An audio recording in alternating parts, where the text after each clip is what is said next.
Good afternoon. We have an exciting panelist today. We have Minister Prophetess Tanya. She's going to share with us how, as an essential worker, she's been affected or she's seen the effects of mental health. So at this time, without further ado, we're going to hear from Prophetess Tanya. Good afternoon, and thank you, Apostle Dr. Ruby Abigail Walker, for having me discuss such a important topic today. I am a social worker by trade. I graduated in 1999. I have my bachelorate degree in social work, and I have experience of working in that field over 20 years. I've done substance abuse. I've done domestic violence. I've done homelessness and child abuse and neglect issues. And so, as an essential worker, we're some of the ones that get called or have to continue working regardless of what else gets shut down because of the need of people, because the people business is 24/7. It is never a time off, regardless of the holiday or regardless of what's going on, because we're one of the people that they call to help when there's a disaster in the state. We're one of the people that helps in tornadoes and floods and just what have you. So if this pandemic had hit kind of early March, is what I can remember, and we didn't have the opportunity to work from home like some people, because we kind of had to be available for hospitals, law enforcement, and that type of thing. So dealing with mental health, I would say, myself personally, it was very hesitation when it came to should I continue to work. I don't know much about this virus. People are dying.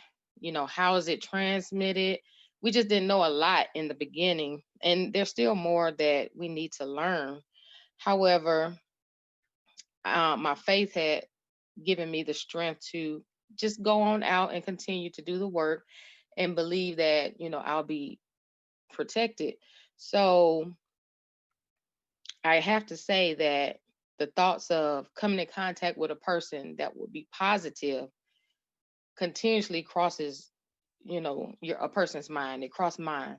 So making sure that I had gloves, hand sanitizer, mask, it was very important, because it's not just meeting people, talking with them, helping them with their issues or crisis for that time. You can actually die just coming in contact with someone at this time. Before, it was handshake, how you doing, close contact, eye contact, very personal. You want to get a great rapport with the person, so you are personal. Well, this pandemic makes a person social distant, and that's what they're calling it. You have to be social distancing, and you're not very personal. You have half your face covered, and a lot of language is body language. So you're trying to get people to trust you to help them, but they can't read you. They can only see your eyes because of the mask and some of the body language in your stance. So it's difficult trying to gain rapport. However, you do what you have to do and you press past. So with knowing, okay, am I going to come in contact with someone today that may can cause me to be positive? Um, I don't know. It's an uncertainty. So that weighs on the person's mental health. Not talking about mental health diagnosis right now, but just the mental health of a person. And so we do have resources available to us through our employee employment that gives us counseling, free counseling, gives us sessions to be able to debrief and talk freely about how we feel and what's going on.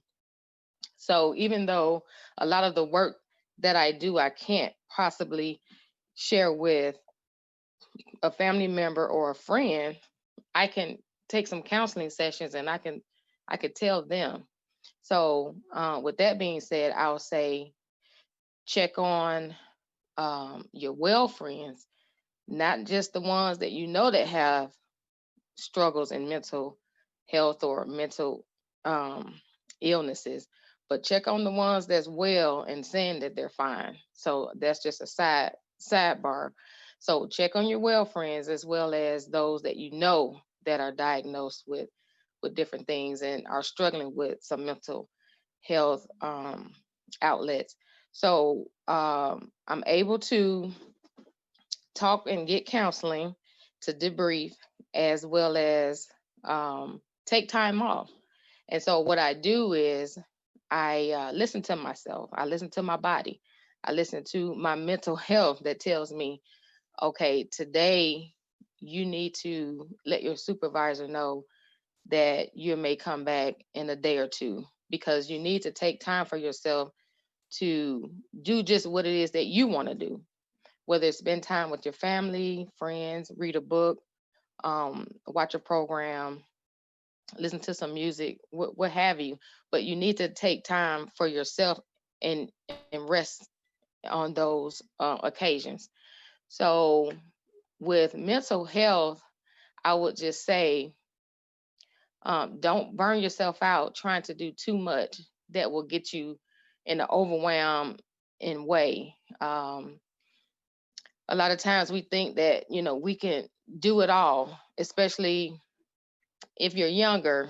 You can't really tell a young person today they can't do something most times, but as you get older you do need to listen to your body and listen to what it is that you can do and take little assignments and have achievement goals for yourself along the way.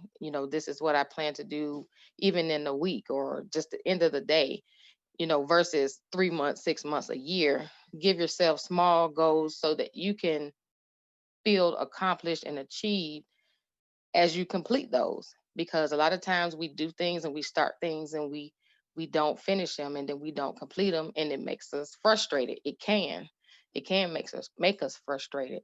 So also with working, with people during this pandemic, you bring a lot of stories and incidents and situations home where someone may have lost their life, um, been tragically injured, or families separated, um, just because of just life situations and things that they've chosen in their life. But you add the pandemic on top of that, and it's almost like it's magnified 10 times.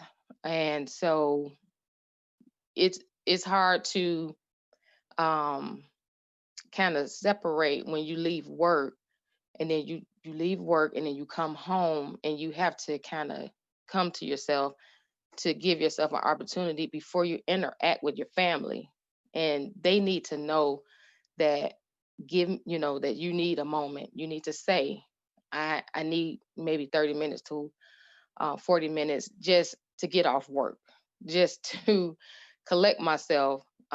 Today wasn't such a great day, on top of I hope I didn't come in contact with someone that was positive for the virus. So you've already got a situation where you're working a situation where someone may have lost their life, but did you come in contact with someone that was positive that could have given you this virus?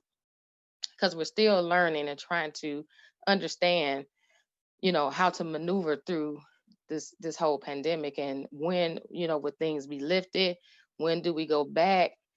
And what I've, been hearing from several, this is the new normal. There is no going back. This is just going to be the way that it is. And so having to accept that, even though some may not adjust and accept change so easy. Some people very flexible, okay, going with the flow, this is how we're doing it. And some people are just stuck in a rigid routine, and it's hard for them to adjust to new changes, new rules, new policies. And so we have to be sensitive to those that need that time. So with all that being said, my whole thing with the mental health and wellness is take time for yourself and know when you need to say, okay, I need a day off, or I need to just do something for myself.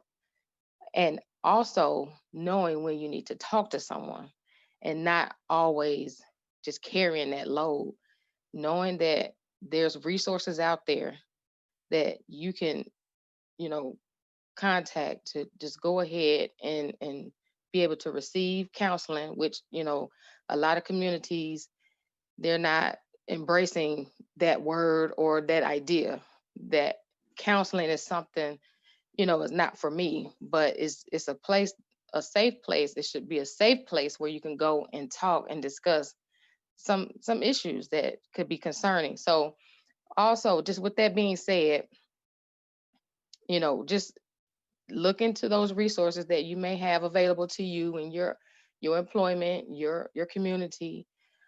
Some people find that in their church with their pastor. um, just wherever you may can find that safe place, and just take advantage of being able to open up in that way. um, and I just thank, Apostle Dr. Ruby Abigail Walker for the opportunity just to discuss how this pandemic has been effect to myself and those I've seen just working as an essential worker, where we are out there, and we have to help people. And if you love people and you love to serve, then that's one of the things that come, with that. And so a person would have to definitely be strong in their faith and strong, mentally, to be able to handle that, but also knowing that when there's a weakness or a delay, that they could reach out to someone. So thank you for the opportunity. And I pray that everyone could have heard something in that, and that it helps you along the way. And God bless.